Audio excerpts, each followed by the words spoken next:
السلام علیکم ورحمۃ اللہ وبرکاتہ۔ مکرم سامعین، آج ہم آپ حضرات کے سامنے دو مسئلے پیش کریں گے۔ دوسرا مسئلہ تو بہت ہی اہم ہے، اس لیے اسے ضرور سنیں، مس نہ کریں۔ تو آئیے پہلا مسئلہ سماعت کیجیے۔ جمعہ کی پہلی رکعت میں سورہ جمعہ اور دوسری رکعت میں سورہ منافقون، یا پہلی رکعت میں سبح اسم ربک الاعلی اور دوسری میں هل اتاک حدیث الغاشیہ پڑھنا بہتر ہے، کیونکہ آپ صلی اللہ علیہ وسلم کا عام معمول جمعہ میں انہی صورتوں کے پڑھنے کا تھا۔ صحیح مسلم حدیث نمبر 2027 2028، باب ما یقرأ فی صلاۃ الجمعہ۔ البتہ کبھی کبھی ان کے بجائے دوسری صورتیں بھی پڑھ لینی چاہیے، تاکہ عوام میں یہ گمان نہ پیدا ہو جائے کہ جمعہ میں انہی صورتوں کی تلاوت ضروری ہے۔ البحر الرائق جلد نمبر 2 صفحہ نمبر 157۔ حضرت ابو ہریرہ رضی اللہ تعالیٰ عنہ سے روایت ہے کہ رسول اللہ صلی اللہ علیہ وسلم جمعہ کے دن فجر میں سورہ سجدہ اور سورہ دہر پڑھا کرتے تھے۔ صحیح بخاری حدیث نمبر 891۔ لہٰذا جمعہ کی فجر میں ان دو صورتوں کا پڑھنا افضل ہے، لیکن انہی صورتوں کا التزام نہ کرنا چاہیے۔ آئیے دوسرا مسئلہ سماعت کیجیے، ویڈیو پسند آئے تو شیئر کریں۔ جہاں تک سنت فجر کی قضا کی بات ہے تو فقہائے حنفیہ میں امام محمد رحمۃ اللہ علیہ نے سنت فجر کی قضا کرنے کو کہا ہے۔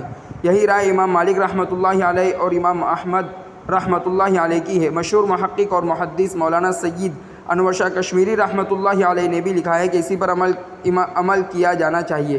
معارف السنن جلد نمبر 4 صفحہ نمبر 289۔ البتہ ان دو رکعتوں کی قضا آفتاب طلوع ہونے اور وقت مکروہ نکل جانے کے بعد کی جائے۔ حضرت ابو ہریرہ رضی اللہ تعالیٰ عنہ سے مروی ہے کہ آپ صلی اللہ علیہ وسلم نے ان دو رکعتوں کے بارے میں ارشاد فرمایا کہ جس نے ان کو نہیں پڑھا وہ سورج نکلنے کے بعد پڑھے۔ فرض پڑھنے کے بعد اور سورج نکلنے سے پہلے اس کی قضا نہ کی جائے، کیونکہ حضرت ابو سعید خدری رضی اللہ تعالیٰ عنہ سے مروی ہے کہ رسول اللہ صلی اللہ علیہ وسلم نے ارشاد فرمایا، نماز عصر کے بعد غروب آفتاب تک اور نماز فجر کے بعد طلوع آفتاب تک کوئی نفل نماز نہ پڑھی جائے۔ حوالہ صحیح بخاری جلد نمبر 1 صفحہ 82۔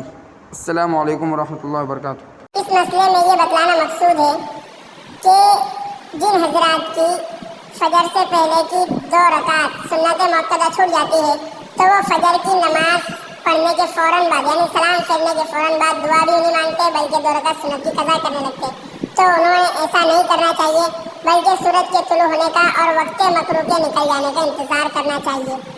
السلام علیکم، جزاکم اللہ خیرا۔